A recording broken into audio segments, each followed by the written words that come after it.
Hello and welcome to City Beat, your central source for news and information for the city of Rocky Mount. I'm Tameka Kenan-Norman and I've got one question. Can you feel it? The holidays are really approaching, and one of the many things happening during the holidays here with the city of Rocky Mount are our planetarium shows. And myself, McCroskey, who's the director of the Children's Museum and Science Center, we're standing here right now, the entryway to the Cummins Planetarium. Can you feel it too? One of my favorite places on the planet. I love it. Exactly. Yeah. It looks great in here. Oh, thanks. Tell me a little bit about one of the holiday happenings here with the city, and that's our planetarium shows. We light up the universe in a completely new and exciting way. We have two really spectacular shows, Season of Light and then the laser show Holiday Lights.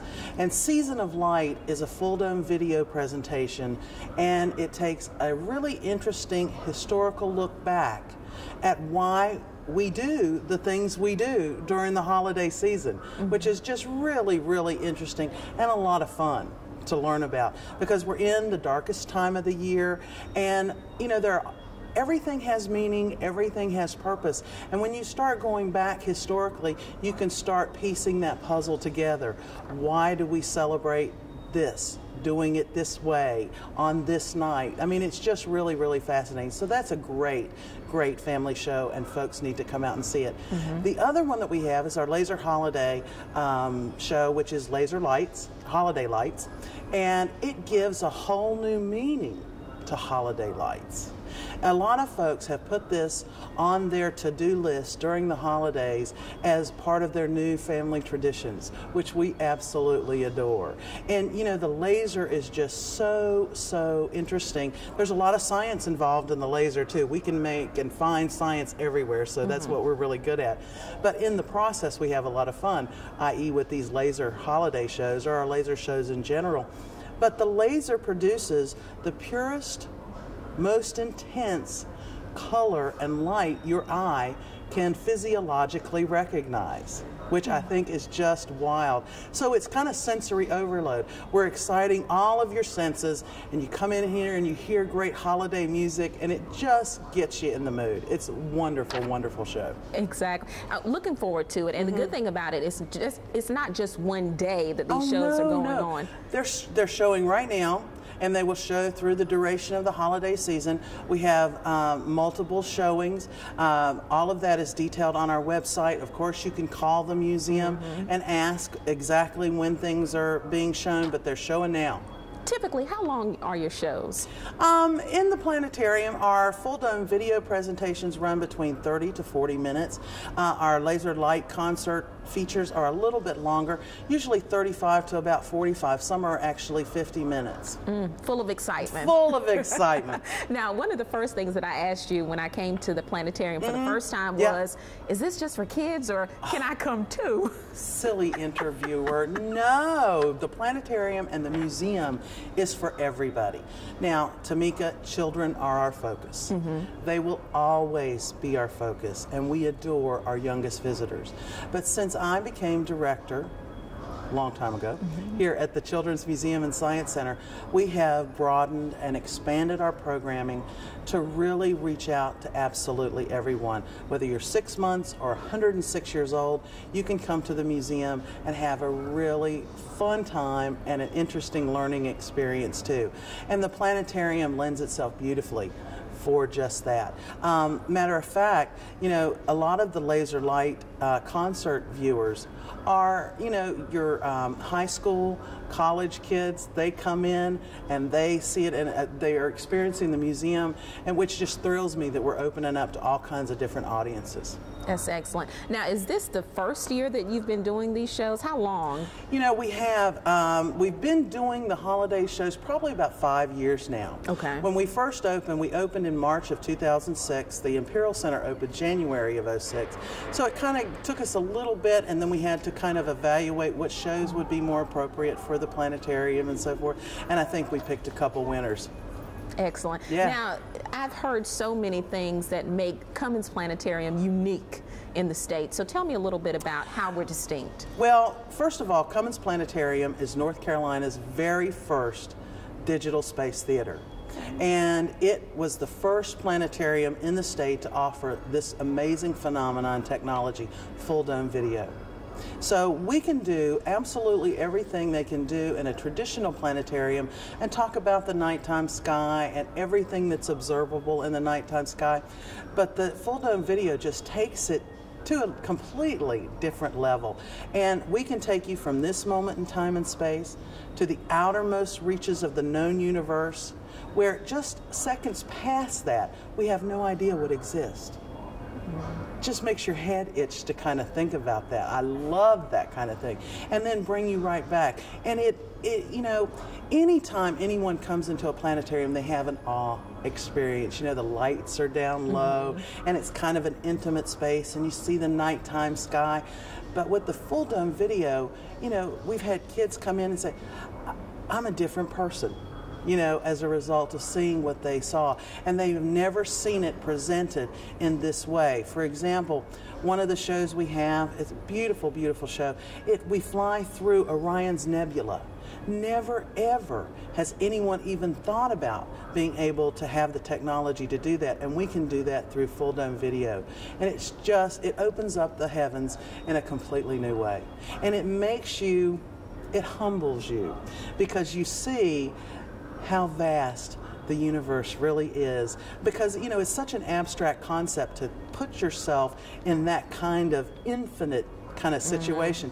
And you can just kind of see how the Earth is just one tiny little speck, and our sun that gives us all of our solar energy is just one tiny little speck in one of billions and billions of galaxies that are similar. And it just humbles you, you know, and it gives you new perspective, and it also gives you a new sense of being connected to everyone around you, to this planet, and then of course to the cosmos. It's really just, it's a life-altering experience. Exactly. I can't say it enough. And to echo what you said earlier, definitely a learning experience. Absolutely. And not only Cummins Planetarium, the Imperial Centre as a whole. I could not agree more. Exactly. And to speak to that, we also have some other holiday happenings that are great learning experiences. You know, like your science. I love this. You know, during the holidays, it becomes a wonderland for absolutely everyone. And here on the museum side, we're doing some neat Saturday science activities. I think it's so important, especially in these hard economic times, to provide experiences that are rich and rewarding and valuable for families, and really keeping them cost effective. You know, we're all suffering through these economic times together, and we want to help give you an alternative to have some quality time with your kids and aunts and uncles and grandmas and grandpas. So we're doing this Saturday science, kind of a family science activity, and that will be going on Saturdays. So you can come in and we'll have different things set up, and you can kind of go at your own pace and discover at your own pace. See, we love that. Instead of just being so formal and in a classroom and telling you, okay, do this, think about this now, we want you to become scientists and to kind of take that independent path to discovery and use your imagination and use your creativity and learn how to think. We don't want to tell you what to think, but we want to give you the tools and the opportunity and show you how to think. That right there will separate everybody with whatever future endeavor they have. Exactly. Because we all have to think, we all have to make really critical decisions, logical decisions. We have to be deductive, we have to be inductive thinkers, we have to be critical thinkers. You know, we just had an election. And being able to evaluate the candidates and think about it logically and systematically, that's what we do here at the museum. We show people how to do that. All right. It's a science. See, I get passionate about it. I love it. I love it. I can tell. I love it. Now, finally, Toy Day is actually kicking off the holiday happenings on December 1st. Tell us a little bit about that. If you bring a new toy to the museum on the first Saturday of December, you can get into the museum for no admission. You know, the holiday season is about reaching out and giving to one another. People give to the museum all the time, and we love our partners and our volunteers and all of our friends. But it's time for, you know, the city is great at giving back to the community, and we want to make sure that we're involved in the giving back to our community. So everything that is collected will go to disadvantaged kids, you know, and trying to make their holiday a little brighter as well. So if you bring a new toy to the museum on that first Saturday, you get in free. All right. Anything else you want to add, Candy? You know, there's so many things going on. The Saturday Science, and the thing about that, you know, we're trying to use and tie into the school's curriculum, and we're really interested in STEM, which is science, engineering, technology, and mathematics. So we talk a lot about that. So we're helping reinforce what our classroom educators are doing. So we are partners with them, and it's all part of a big, really beautiful connected network of learning in Rocky Mount and the surrounding areas, and we try to help all of those folks. All right, and we're really good partners. But you know, the Winter Wonderland celebrations, and I know you're going to talk to a lot of my friends in detail about that more, but we're really excited about the holiday. It's such a magical time here at the museum, and we just have a lot of fun. But can I just throw this in? When we reopen, after all the holidays are over, we're going to close for a little bit, January the 7th through the 25th, and we'll reopen on January the 26th, and the museum will look completely different. We're having a brand new exhibit. It's a new blockbuster. It's called Play, and we're extending our hours. We've had a lot of requests for this, and Saturdays, instead of closing at 5, we're usually open from 10 until 5 on Saturday. Again, wanting to reach out and touch families and giving them an alternative, something to do, and make it cost effective and fun and quality time for those families. We're going to be open from 10 until 9 p.m. every Saturday starting on the 26th of January. We're really excited about all the new changes. Kidseum is going to get a new facelift.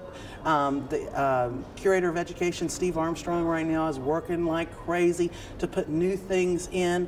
Lee White, our Curator of Education, is developing new programs and ideas. Beginning in February, we're going to start a Da Vinci preschool. We have a Da Vinci after school here at the Imperial Centre.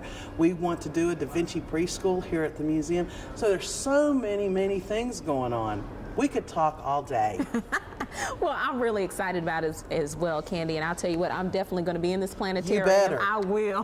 For all of the holiday happenings, we want you to be here as well, and we are not done because, Candy, I'm talking to a whole lot of other people. We've got some activities at the Senior Center. We're going to talk about more activities here at the Imperial Center, as well as our 57th annual Christmas Parade.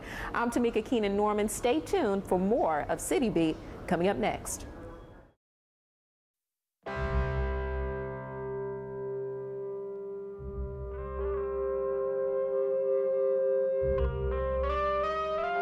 $7,000 high school students drop out every school day. That's a line of desks more than 4 miles long. We can keep students in school. Visit boostup.org and take the first step. Hello and welcome back to City Beat. I'm Tameka Kenan-Norman, and today's show is all about our holiday happenings, and we have so many of them, one of which is a big tradition here in Rocky Mount, and that's the Christmas Parade. And joining me today is Debbie Julio, our special events coordinator. Hey, Debbie. Hey, thank you for having me. Yes, and we're really excited. This is my first year coming to the Christmas Parade. We're getting ramped up for that. Tell me a little bit about when it's going on and how long it's taking place. Absolutely. Okay, it's going to be Sunday, December the 2nd, and as traditionally we do at 3 p.m. Lasts about an hour and a half, downtown Rocky Mount. All right, Yeah. and you're from Rocky Mount. We were just talking about that, so I'm sure that you have so many stories to tell us about the Christmas Parade. Oh, absolutely, absolutely. First of all, we were just talking about how many people come down to it. Probably about 5,000 to 7,000 people, depending on how cold it is or how warm it is. And it's just tradition. We've been doing it for 57 years, so it's very exciting. Now tell me about the parade route. I know this is part of it, but this is towards the end, and some things have changed, right? It has kind of, as everybody's aware, we've been working on streetscape in downtown Rocky Mount. That is pretty much I think 99% done. So last year we were on a little different route. This year we're going to go back to the route we've been doing for the past few years, starting on Main Street and Marigold, which is kind of across the railroad track from Toweltown. Goes north all the way up to Thomas Street, then we go over to Church Street, and then we go down to where we're standing right now by the train station. And the train station, as you just get past that, will be the end of the parade. Now, Debbie, I don't know about you, but when I go to Christmas parades, I like to stand in the thick of the crowd. There's always this little section. What is that section for us? The real thick, there's a couple places that are really thick. Right here at City Hall and the train station gets to be a lot of people right in this area because there's a lot of parking around here. Also on Main Street, they'll line up and down Main Street. For those who want to be a little bit better, maybe with their little small kids, if they'll go up north side of Church Street, it gets a little thin there. I wouldn't say thin, but a little easier to see. Right. But the biggest places are right in front of City Hall and the train station area, and all up and down Main Street. And speaking of seeing everything, what are we going to see this year? We know Santa Claus. Absolutely. In addition to that, and he'll be at the very end of the parade. We have a lot of our Marine Corps Reserve people and military people in the parade, floats, our marching bands from all the different community high schools. We'll have clowns and those little, and I'm trying to think what they're called, the little golf cart, go-kart things that go all through the street. Yeah. Horses. I mean, anything you can imagine that would be in a parade, it'll be out there. Kids will be performing, doing their little, dances and baton and all those different things that everybody does to get a chance to showcase all that. All right. Yeah. Now, this year is going to have a special theme, a Toys for Tots That's theme. right. So what can people do to get involved with that? Well, this is our second year with Toys for Tots, and we thought it was a great partnership with what they're doing. Actually, I want to mention David Sanis is their coordinator. He's with the Marine Corps League, doing a fabulous job this year. It's his first year working on that. And the Marine Corps League guys, there'll be a few of them out here, and they're going to stand on the corner of City Hall at Church Street and Nash Street, and they did this last year, and they'll have the boxes, and they'll be there in their uniforms. You'll know you're giving it directly to the Marine Corps League so that you know it's going directly to those children.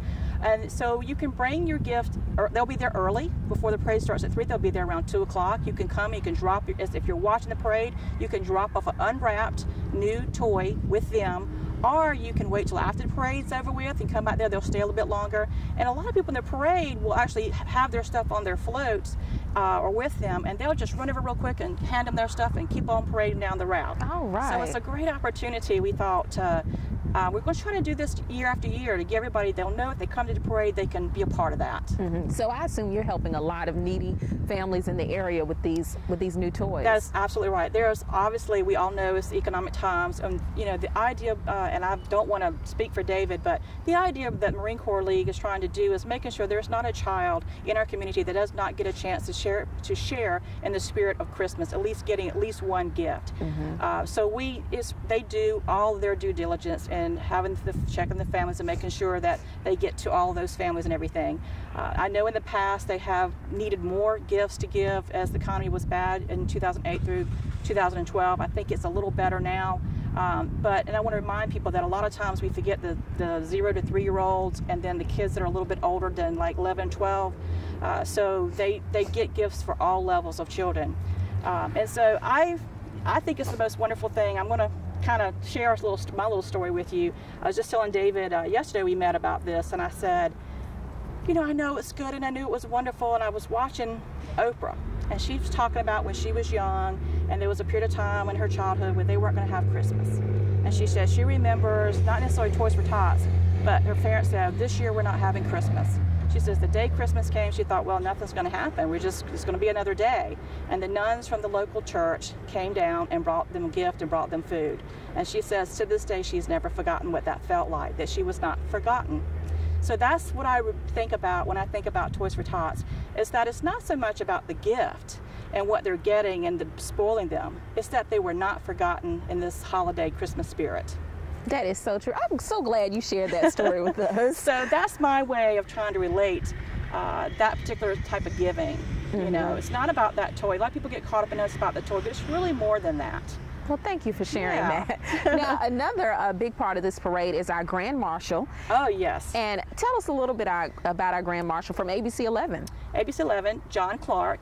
If you're watching Channel 11, you're seeing him on the morning, and I think it's the noon newscast. And he has honored us, and we're so excited that he's going to be here to be our Grand Marshal. Every year we have one, and this year he's going to come and we're going to share our Rocky Mount Christmas hospitality with him. Well, I'm looking forward to that because I love John Clark in the morning and in the midday as well. He's really good, and he's excited, like you said, about coming here. He's very excited about coming, and we're so excited to have him here. All right. Now, folks can get here, you said Sunday starting at 3 p.m. About how long do you think the parade will last? Depends on how many, but we're still taking applications up till November the 14th. And so we usually average enough to have about an hour to an hour and a half parade from beginning to end. All right. Well, Debbie, I'm looking forward to it. I'm going to be in the thick of the crowd, probably right here in front of the train station, girl, so look for me. Absolutely. Okay. Absolutely. Thanks, Debbie, and thank you as well. We're going to be right back with more of Happening Holidays. We're going to speak with Alex Langley. There you go. I almost got it incorrect. Alex Langley at the Senior Center. He's the director, and he's going to tell us about all of the activities taking place there. I'm Tameka Kenan-Norman. More of City Beat's holiday happenings is coming up. You're on your way to meet up with friends, but you can't seem to get anywhere quickly. You don't want your friends to be annoyed, so you text. You're on your way.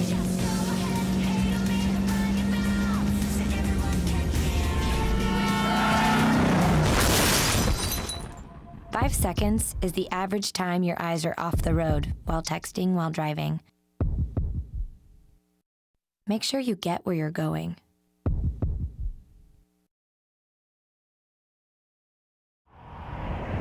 Hello and welcome back to City Beat. And if you're just tuning into today's show, it's all about holiday happenings that are taking place right here in the city of Rocky Mount. We talked a little earlier about events happening at the Imperial Centre and the Cummins Planetarium, and we spoke about our Christmas parade.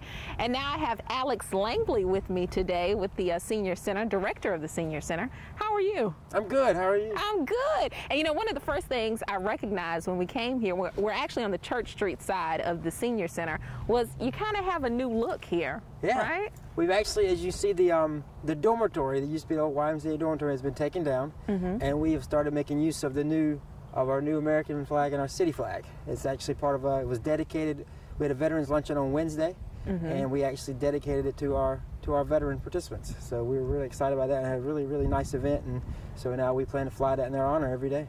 It looks really good. It really does. So folks should come out and see that as well. When you pass by, like I said, on the Church Street side, you'll get a good view of it. Now, happening holidays. Things are happening all over the place. Senior Center is not excluded. When you sent me that list of Christmas activities, I was like, wow, Alex has the seniors really busy. One of the things that stood out for me was the Christmas Gala Luncheon. Tell us a little bit about that and when it's going to take place. All right. It's going to take place on Monday, December 3rd at the Gateway Center. Here in Rocky Mount, which is actually on the Winstead Avenue exit. We're crossed over US 64. And what it is, it's an opportunity for us to just open up the holiday season for the seniors and older adults in the local area to just come out for a special luncheon, catered meal, and then also we have a special speaker for them this year. When I first got here, one of the things that everybody was telling me, they watched the Tar Heel Traveler, and actually we were able to find him. He has a weekly show on WRAL where he goes around from different unique places, whether historical perspective or just a unique corner of the map here in North Carolina that he goes and he visits. And his name is Scott Mason, and he's actually going to be coming in and he's going to speak about his travels. So I got a feeling after he comes in and speaks to us that I'm going to just get tons of suggestions on great places that we should be going for future mystery trips. Exactly. And speaking of travel, you took the seniors, I know, last month to the State Fair. You're going to take a trip to Italy in February, all over the place. And one of the things you're doing for Christmas is a Christmas tour, right? So tell me a little bit about that and some of the highlights on that tour. Okay. The Christmas tour actually is for all seniors, 55 and older. However, it is more, we do try to, I guess, give special attention to those older adults that are in nursing homes or assisted living and things of that nature. It gives them an opportunity, because what we do is we send out notes, a special letter to them and invite them to come be a part of it. We actually will go out and we'll pick the seniors up. They call in, they set up a place they want us to meet, and we'll go out and pick them up and take them to various areas that are just full of lights. In fact, there's several neighborhoods that call us to ask when they're doing this each year, so they make sure their lights are on. And a couple of those places are the Bun Farm area, the North Green area, and also Wimberley Court, which is actually probably one that's more famous, I guess, in this local area, because this guy has 85 to 90 inflatables at his house that you can go by and see, whether it's Homer Simpson on there as the Santa Claus or just down to the inflatable nativity scenes. He's got it all. So that's one of the highlights of that particular evening. Okay. Now, before we go any further to one of your other Christmas activities, you don't have to necessarily be a member of the Senior Center or anything like that to get involved with these Christmas events, right? No, we actually are, they're open to any older adult, 55 and older, and actually for some of these current ones, we are allowing guests that are under the age of 55. You know, so if they have a spouse that's under age 55 wants to come with them, or if they have sometimes at least maybe one child or one adult that's under the age of 55. So it's not specifically for them. And as far as the memberships, we really don't operate on a membership basis. You know, anybody 55 and older is welcome to come in and use our facility for any of the free activities they have. But some of them have a small charge, but it's just a monthly charge for an activity card. So we don't operate on memberships at all. Okay. Now, finally, and I know this is somewhat of a collaboration as well, is your Luminary Light Celebration that's taking place. When is that, and what is that all about? That's actually going to be on Monday, December 17th, and that is a pretty special event. We actually work with one of our local senior clubs. We're a liaison, like we talked about with the gala, we're a liaison to about 15 clubs here in the area, and one of them is our MLK Walkers Club. They actually meet, you know, about every day daily at the MLK Park and just go out and walk, whether it's a mile, 2 miles, somewhere in there. This is a special event that we help them with, and they sell luminaries that are $5 a piece that citizens and those in the area can buy in honor or in memory of a special person in their life.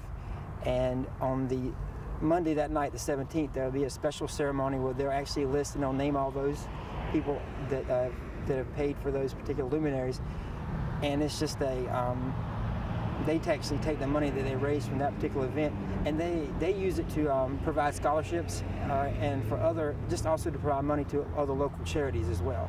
So it's just a way that we partner with one of our clubs to to just provide some more Christmas cheer to some local charities and organizations. Okay. So how can you purchase a luminary? Can you purchase it the night of or prior to?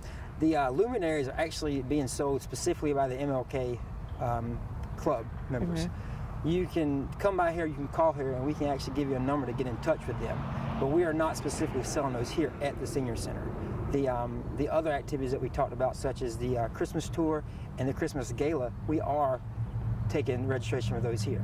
The Christmas gala itself is $20 for a ticket, and the Christmas tour is free to anybody. So if you have a church group, or you have a group that's a club, such as our senior clubs, or you just have a group of 25, just call us, give us your name, and let us know the place where you can be picked up. And if we actually can accommodate it, we will.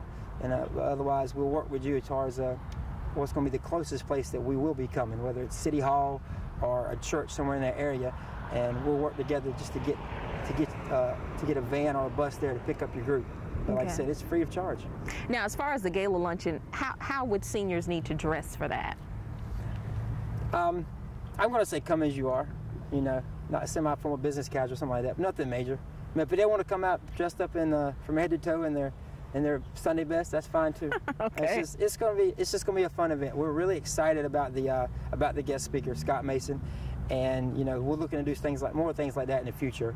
You know, bringing in guest speakers that are personalities that our older adults are aware of and that they relate to, whether it's somebody they see on the news every day or somebody they see on a weekly basis, with Scott Mason, as he goes across from one corner of the state to another. All right. Any final thoughts, Alex?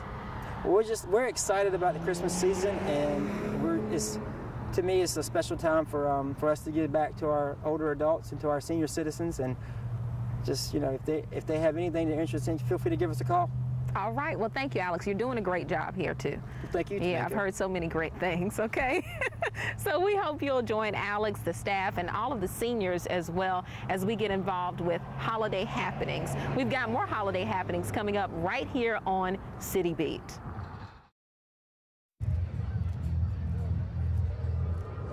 Looking for these? You drive buzzed. It could be one very expensive ride. First, you gotta make bail. Then pay me to get your car back. Your insurance premiums will go through the roof. And my legal fees just keep adding up. All told, it could end up costing you $10,000. Nothing kills a buzz like getting pulled over for buzz driving, because buzz driving is drunk driving. Hello and welcome back to City Beat. We're talking about all of our holiday happenings this year, from the Christmas parade to all of the events going on at the Cummins Planetarium. And we have one more event that we anticipate is going to be really big this year, and that is ice skating. And here to talk with me about that is Maureen Daly, who's the director of our Art Center. Hi, Maureen. Hey, Tameka. We've got ice skating coming up this year. Actually, the first year that the city is doing ice skating. Right, so absolutely. Yeah, why is that? Why did we decide to say, hey, we're going to go for ice skating well, this year? you know, it's been about 2 years ago that a really lovely, wonderful, generous lady named Maria V. Howard left a bequest to the Art Center and the Imperial Centre for the benefit of programming for our city and our community residents. And as part of that gift, we actually have been doing a little bit of research and looking at some unusual options and opportunities that we might be able to take advantage of, and ice skating is one of those. And so by virtue of the gift that she left us, we're able to actually bring this rink. It's about a 30 by 60 synthetic ice rink, and place it downtown. It'll be at the train station for a day, and then it'll be at home at the Imperial Centre for a little while during the month of December, to give our community, our residents, an opportunity to come in and take a look and take a skate and take a fly down the ice. I mean, it sounds really exciting. It does sound exciting. It gets you really, really excited for the holidays. It does. Now, you said there were 2 locations. Can you tell me a little bit about some of the times? Because I know the first location is going to be kind of before and after the Christmas parade, right? Right, exactly. So the first location, the first opportunity to see the new rink is going to be on the lawn of the train station the same day as the Christmas parade. We're going to put it out there right in the center of the lawn on December 2nd. We're going to be doing short and free ice skating sessions. So you can come and you can try skating on this ice from about 15 to 20 minutes, absolutely free of charge. We're going to do that from 1 o'clock until 3 o'clock. The parade starts then at 3 o'clock and lasts about an hour, and then we're going to do ice skating for another hour after the parade, so from 4 until 5. So 1 until 3, and then 4 until 5. And like I said, those are just going to be short little bursts for people to come and kind of whet their appetite, watch people, just kind of just check it out. And then after the parade, about a week later, you're going to see that ice rink again at the Imperial Centre, and we're going to be open for ice skating through the month of December. So we'll have very specific times that you can come in and actually skate on the ice. Okay. Now that first day, I know you mentioned it was free. We all love to hear that. Right. Free is great. Free is great. How about the throughout the month of December when it'll be at the Imperial Centre? What's the cost for that? So what we're going to do, we're going to set that up. It's going to cost $5 a session. And that session just lets you come on in when you buy that ticket to come in. That may or may not include ice skates. If you have skates, bring your skates. If you need to borrow skates, you can borrow. We'll have a supply. We're bringing in about 100 pairs, so we'll have more than enough to share. But it's $5 to come in with or without skate rental. And a session starts at the top of each hour and lasts for 45 minutes. So starting, for instance, Tuesdays through Fridays, we're going to start ice skating at 4 o'clock in the afternoon. So you can come in at 4 o'clock, pay $5, you get to skate until 4:45. And at that point in time, we're going to clear the ice and clean the surface, just to make sure that we're keeping any debris off of it, keeping it in good shape, give another round of folks an opportunity then to come in at 5 o'clock. But we're going to do that, like I said, from 4 until 8, Tuesdays through Fridays, and then 1 until 8 on Saturdays, 1 until 5 on Sundays. All right. No skating on Mondays. The Imperial Centre is typically closed on Mondays, and obviously we will be closed on Christmas Day. But Mondays are typically the only day of the week that we are closed, so there's no skating on that day. But any other day that we are here, we're going to be skating. Okay. Now, tell me a little bit about how this is going to look, especially here at the Imperial Centre. Kind of got an idea of the train station, but the Imperial Centre, tell me a little bit about how that'll look. We have a space here at the Imperial Centre that was part of the original tobacco processing plant, the Imperial Tobacco Processing Plant, but that was not actually included in the renovation that created this wonderful facility. It is an unroofed section, but there are 4 walls and a concrete floor, just kind of like the rest of the place. So we're going to decorate it. We're going to have some trees out there. Our skates are going to be held under a red and white kind of a tent kind of set up. We'll have benches and some bleachers out there to help get skates on, but also for people who want to come and watch their kids or something like that. We're looking at possibly maybe having some hot drinks, some twinkle lights. We're just going to do it up in kind of the holiday season kind of flavor, give it to the whole space out there. Okay. But you will be open to the sky, which is really kind of exciting. Yeah. So if we're skating at 7 or 8 o'clock at night and it's dark outside, obviously we'll have ample lighting, but you'd be able to look up and see a sky full of stars.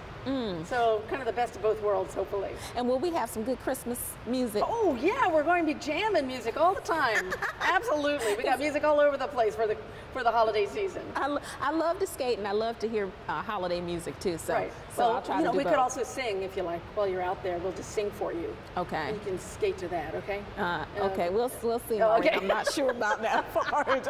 We'll pump up the volume for you. How's that? But how about those who have never ice skated before? Is there kind of going to be like a training session for those folks? Or? Right. We're kind of looking at the way that we can break up our day a little bit so that we can actually offer those kind of opportunities. One of the advantages of the synthetic ice surface is that we have the ability to manipulate it a little bit so that it's really super slick, like ice, or that it's not quite so slick, which makes it a little bit easier for beginners to stand up and actually figure out how your body works and all of the ergonomics or the physics of making it happen. So we're actually going to be prepping our ice appropriately at different times so that if you're a beginner, maybe you come a little bit earlier in the daytime, and we'll kind of start with beginners early on and kind of work up, and we'll let the surface get just a little bit slicker throughout the evening. Okay. But we're really not ever anticipating being super slick. At this point. We really want to make it, and if we find kind of that happy medium that the vast majority of our residents really can manage and seem to enjoy, then we'll kind of stick with that solution too. Okay. So that really the whole point of this opportunity is to get people skating. So we want to make it as doable as possible. We want to give them every chance to do it. So anything we can do on our end to help, we're going to be doing. Okay, well, really looking forward to ice skating, but some other holiday happenings as well. Now, you mentioned holiday music and you singing earlier, but let's go to some folks who can really sing. Oh, fine. Thank you very much. Which is the Christmas Chorus, right? Right, absolutely. Tell me a little bit about that event. The Christmas Chorus is a program of our theater program. It's part of our community theater season. They started singing back in September of this year. They practice once a week. They bring together a bunch of holiday and seasonal classics, as well as some things that you might not know about. And every year the composition changes a little bit, but there's a core group in there. But it's open to all members of our community. So you see some changes, but it is a great hour and 20 minutes just that kicks you into the season, into the spirit of the season. They're going to be performing for us on Friday night and Saturday night, December 7th and 8th at 7:30, and on Sunday, December the 9th at 2 o'clock. Like I said, about an hour and 20 minutes of nonstop singing. It's great. It's more than 50 people this year standing up there. That'll be at the theater at the Imperial Centre. So 50 plus people standing on that stage singing their hearts out. So how do people become members of the community chorus? They can contact us at the Art Center. David Neal, specifically our theater director, but they can give us a call, for instance, and ask when those start up, and we'll put them in touch with the director of the Christmas chorus. He'll give them information about when they rehearse, when they're getting started. They bring the folks in, kind of test out their voice, get them seated in the right section, and that's it. All right. And they're off and running. It's really easy. And one of the other things that I hear people talking about a lot in the area is Winter Wonderland, because this is definitely not the first year for that. You'll see a huge billboard right in front of the Imperial Center. Tell me a little bit about Winter Wonderland. Winter Wonderland is, it's just this great day. It is so much fun. It is going to take place this year's Sunday, December 16th, from 1 o'clock until 5 o'clock. That is a Sunday. The doors, I will tell you now, the doors stay locked until 1 o'clock. We always have people lining up or wanting to come in early. We got to keep them locked until 1 o'clock. There are a lot of things that we're going to have in place. Number one, we will be ice skating that day. That'll be one of those days that we'll have the ice rink in place. But it is an opportunity. We'll have some school choirs here, choruses here. They'll be doing singing. We have got Mr. and Mrs. Claus are here. We also have a station for letter writing to Santa with a special mailbox. That's the North Pole Express Mail. So kids can actually either talk to the big guy, or they can leave a letter for the big guy and put it in our mailbox, and we will make sure that it gets to him in a timely manner. We have art activities, we have science activities, the Children's Museum is open, free to residents on Sundays. The galleries are always open, free of charge.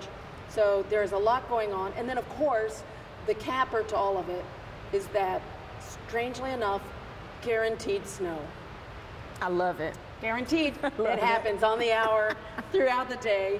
We actually have snow kick in, and our main common area, our main lobby space is just a blizzard of flakes. It's great throughout the day. But I would encourage folks, if they're going to come and plan to spend a good chunk of time. There is so much to do on that particular day. We have horse carriage rides, horse-drawn carriage rides. So that'll actually take you down through the newly renovated downtown, so you can take a look and see what all of the hustle and bustle over the last few months, what that's been about. But you get to sit in a great big hay wagon and go off behind horses in downtown Rocky Mount. Go figure. Wow. I mean, so between carriage rides and activities and snow and singing and skating, I mean, it's kind of the place to be. It sure is. Can we say? Yeah, Rocky Mount is the place to be. Well, you know it.